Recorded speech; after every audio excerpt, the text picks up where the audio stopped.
Assalamualaikum warahmatullahi wabarakatuh. Baik, pada kesempatan kali ini saya akan melanjutkan hasil dari penelitian saya sebelumnya yang berjudul Pengaruh Manfaat dan Kemudahan terhadap Minat Penggunaan Aplikasi Flip dengan Pendekatan Teknologi Acceptance Model atau biasa kita singkat TAM. Sebelumnya sudah pernah saya sampaikan penelitian ini menggunakan beberapa pengujian. Yang pertama itu adalah menguji validitas, kemudian reliabilitas, setelah itu menguji hipotesis yang terdiri dari uji T dan uji F. Untuk pengambilan data, saya menggunakan sebuah kuesioner yang terdiri dari 15 butir pertanyaan dengan skala Likert 1 sampai 6 poin.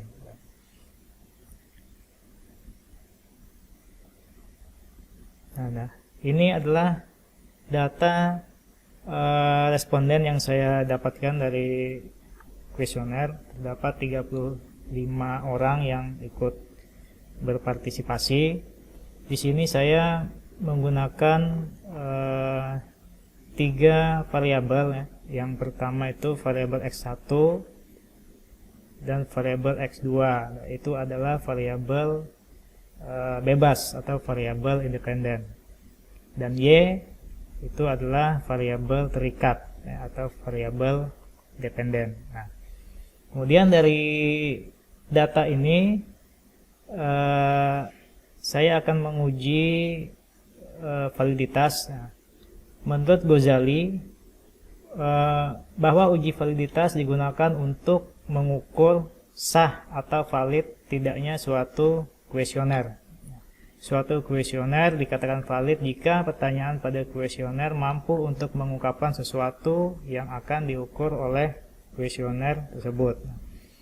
Untuk dasar pengambilan keputusannya yaitu jika nilai R hitung lebih besar dari R tabel, maka kuesioner atau butir pertanyaan dikatakan valid. Atau yang kedua adalah jika nilai signifikansinya lebih kecil dari 0,05 maka dinyatakan valid. Dimana untuk mendapatkan R tabel itu seperti kita lihat di sebelah kanan ini ada distribusi nilai R tabel. Nah, untuk cara membacanya yaitu dilihat dari jumlah N, jumlah sampelnya ya. Sampel yang saya dapatkan yaitu berjumlah 35 dengan tingkat kepercayaan itu 95% atau level signifikansinya 5%. Nah, kita dapatkan di sini untuk yang 5% atau 0,05 ini berada di ini ya, 0,334. Nah, ini adalah nilai R tabelnya. Kemudian cara menghitungnya saya menggunakan SPSS. Di sini sudah saya tampilkan datasetnya. Ini ya. Kemudian setelah dihitung hasilnya seperti ini. Saya contohkan dulu ya. Nah, ini adalah dataset yang saya punya, beberapa jawaban dari responden seperti ini. Kemudian kita analyze, kemudian correlate dan klik bivariate. Nah, ini kita kembali. Oke. Nah, ini kita masukkan ke sini. Oke. Kita oke saja, maka akan muncul seperti ini. Nah, kemudian setelah didapatkan ini baru kita interpretasikan Nah, ini ya sudah saya rangkum seperti ini. Nah, cara membacanya. Nah, ini dalam analisis data statistik, distribusi nilai tabel digunakan sebagai acuan atau pedoman dalam menentukan pengambilan keputusan. Nah, ini dari data yang ini tadi sudah saya rangkum seperti ini. Nah, nilai R hitung dari pertanyaan 1 sampai 15 kita dapatkan dari ini ya. Nilai yang ini 0,924, 0,895 ini sudah saya rangkum seperti ini. Kemudian nilai R tabel itu 0,334 ya, ini dapatkan dari sini tadi. Kemudian nilai signifikansinya kita lihat di sini semuanya 0,000. Nilai alfa 0,05. Nah, dengan dasar pengambilan keputusan yaitu jika R hitung lebih besar dari nilai R tabel maka dinyatakan valid. Nah, kita lihat di sini R hitungnya lebih besar dari nilai R tabel. Nah, maka dapat disimpulkan bahwa butir pertanyaannya valid ya. Bisa juga dengan nilai signifikansinya lebih kecil dari 0,05. Nah, maka dinyatakan valid. Kemudian kita lanjut untuk menguji reliabilitas. Menurut Sugiharto dan Situnjak menyatakan bahwa reliabilitas menunjuk pada suatu pengertian bahwa instrumen yang digunakan dalam penelitian untuk memperoleh informasi yang digunakan dapat dipercaya sebagai alat pengumpulan data dan mampu mengungkap informasi yang sebenarnya di lapangan. Nah, untuk dasar pengambilan keputusannya menurut kriteria Nunnally, Cronbach's alpha lebih besar dari 60%, maka bisa dikatakan reliable atau konsisten. Pengujiannya seperti ini. Nah, dari data tadi ya, nah ini kita analyze, kemudian scale, reliability analysis. Nah, ini saya kembalikan. Nah, ini kita masukkan ya sampai 15 saja. Oke, ini kita centang. Nah, maka didapatkan seperti ini. Sudah saya kopikan ke slide ya. Nah, ini dia. Kira-kira seperti ini. Nah, di sini kita lihat Cronbach's alpha itu sebesar 0,975. Berarti sebesar 98%. Nah, jika kita melihat kriteria Nunnally tadi, bahwa jika Cronbach's alpha lebih besar dari 60% maka dikatakan reliable atau konsisten. Nah, di sini kita lihat sudah sesuai ya, sudah lebih besar dari kriterianya, maka kuesionernya reliable atau konsisten dan bisa dipakai. Selanjutnya kita menguji hipotesis. Hipotesis merupakan suatu pernyataan sementara atau dugaan yang paling memungkinkan yang mana masih dapat dicari kebenarannya. Nah, hipotesis ini terdiri dari dua pengujian, antara lain yang pertama kita akan menguji uji T bertujuan untuk mengetahui ada atau tidaknya pengaruh parsial atau pengaruh secara sendiri-sendiri dari variabel bebas X terhadap variabel terikat Y dengan dasar pengambilan keputusan sebagai berikut. Jika nilai signifikansi lebih kecil dari 0,05 atau T hitung lebih besar dari T tabel, maka terdapat pengaruh variabel X terhadap variabel Y. Sebaliknya, jika nilai signifikansi lebih besar dari 0,05 atau T hitung lebih kecil dari T tabel, maka tidak terdapat pengaruh variabel X terhadap variabel Y. Untuk mencari T tabel ya, untuk mencari T tabel Rumusnya seperti di bawah ini. Ini alfa dibagi 2, kemudian N dikurang K dikurang 1. N ini adalah jumlah sampel atau jumlah responden, dan yang K ini adalah jumlah variabel X-nya atau variabel bebasnya. Nah, didapatkan seperti ini. Nilai alfa 0,05 dibagi 2 menjadi 0,025, dan nilai N dikurang K dikurang 1 sama dengan 32. Nah, dari sini kita melihat tabel distribusi T tabelnya di 0,025, kemudian kita tarik ke bawah sampai jumlah N-nya 32. Nah, maka didapatkan T tabelnya adalah 2,03. Nah, ini ya, 2,03. Nah, kemudian kita menguji hipotesisnya. Kita menguji hipotesis H1 dan H2 dengan uji T. Nah, maka didapatkan seperti ini. Cara mendapatkannya yaitu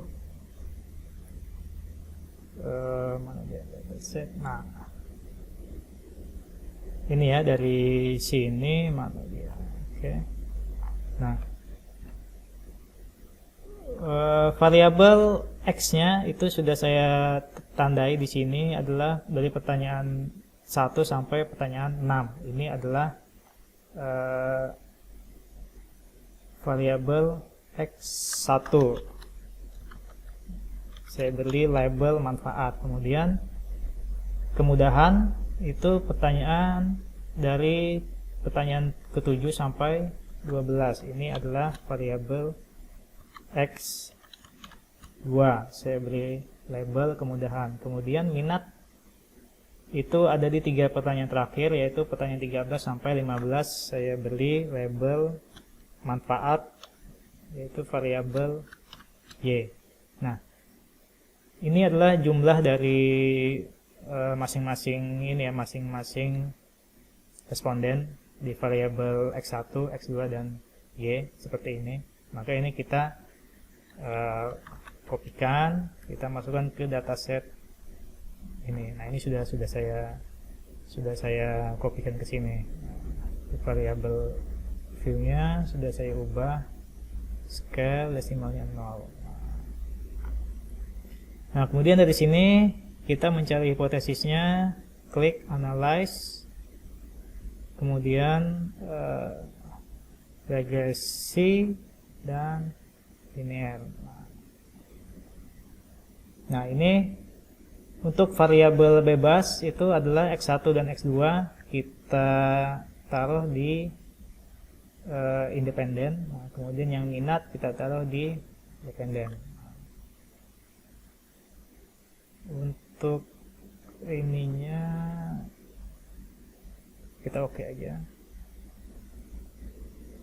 Nah, maka didapat seperti ini ya. Nah, dari sini kita interpretasikan. Ini sudah saya copy ke slide saya tadi ya. Nah, dari tabel ini kita melihat dasar pengambilan keputusannya, yaitu jika nilai signifikansi lebih kecil dari 0,5, 0,05 atau T hitung lebih besar dari T tabel, maka terdapat pengaruh variabel X terhadap variabel Y. Jika sebaliknya, maka tidak terdapat pengaruh variabel X terhadap variabel Y. Nah, di sini kita lihat diketahui nilai signifikansi untuk pengaruh X1 ini itu signifikansinya sebesar 0,000, dan ini lebih kecil dari 0,05. Kemudian nilai T hitungnya, T hitung yang ini 4,577 atau lebih besar dari 2,03 ya. 2,03 ini kita dapatkan dari tabel ini tadi ya. Sehingga dapat disimpulkan bahwa H1 diterima, yang berarti terdapat pengaruh manfaat X1 terhadap minat Y secara parsial. Nah, ini secara sendiri-sendiri. Kemudian pengujian hipotesis kedua, diketahui nilai signifikansi untuk pengaruh X2, X2 yang kemudahan ini, terhadap Y, terhadap minat adalah sebesar, kita lihat nilai signifikansinya 0,746.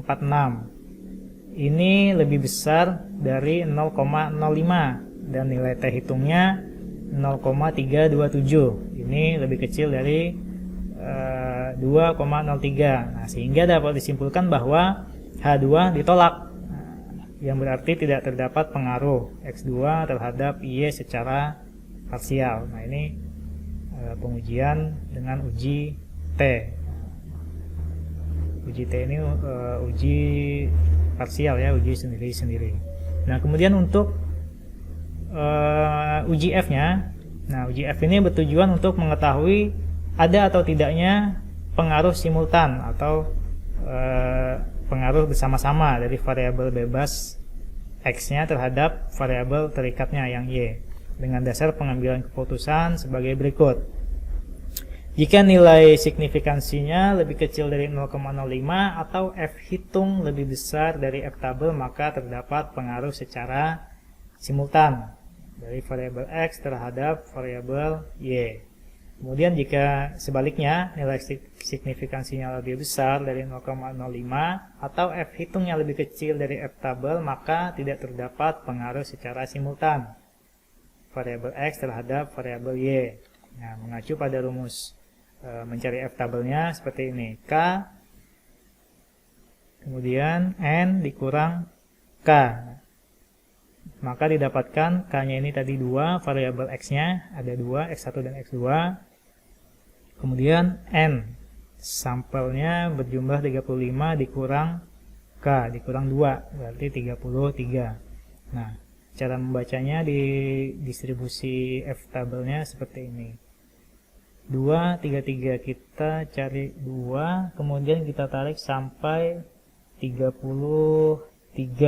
Maka didapatkan nilai F tabelnya adalah 3,28. Nah, ini yang akan kita pakai sebagai perbandingan hasilnya.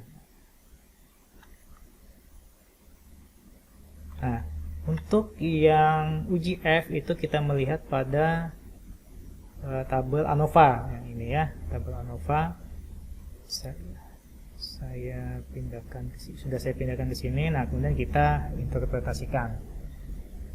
Ini pengujian hipotesis ketiga atau H3 dengan uji F tadi ya. Nah, berdasarkan output di atas diketahui nilai signifikansi untuk pengaruh X1 dan X2 terhadap Y adalah sebesar 0,000. Itu lebih kecil dari 0,05 dan nilai F hitung sebesar 47,568 itu lebih besar dari F tabelnya yaitu 3,28. Nah, sehingga dapat disimpulkan bahwa H3 diterima, yang berarti terdapat pengaruh X1 dan X2 terhadap Y secara simultan. Dari kesimpulan ini ya, dari berdasarkan hasil penelitian yang telah dilakukan mengenai pengaruh manfaat dan kemudahan terhadap minat menggunakan aplikasi Flip dengan pendekatan teknologi acceptance model, dapat ditarik kesimpulan yaitu sebagai berikut. Nah, yang pertama, berdasarkan hasil penelitian menunjukkan bahwa terdapat pengaruh secara parsial antara manfaat terhadap minat menggunakan aplikasi Flip. Yang kedua, berdasarkan hasil penelitian menunjukkan bahwa tidak terdapat pengaruh secara parsial antara kemudahan terhadap minat menggunakan aplikasi Flip. Nah, yang ketiga, berdasarkan hasil penelitian menunjukkan bahwa terdapat pengaruh secara simultan antara manfaat dan kemudahan terhadap minat menggunakan aplikasi Flip.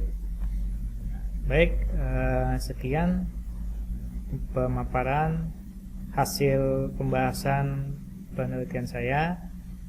Saya ucapkan terima kasih. Wassalamualaikum warahmatullahi wabarakatuh.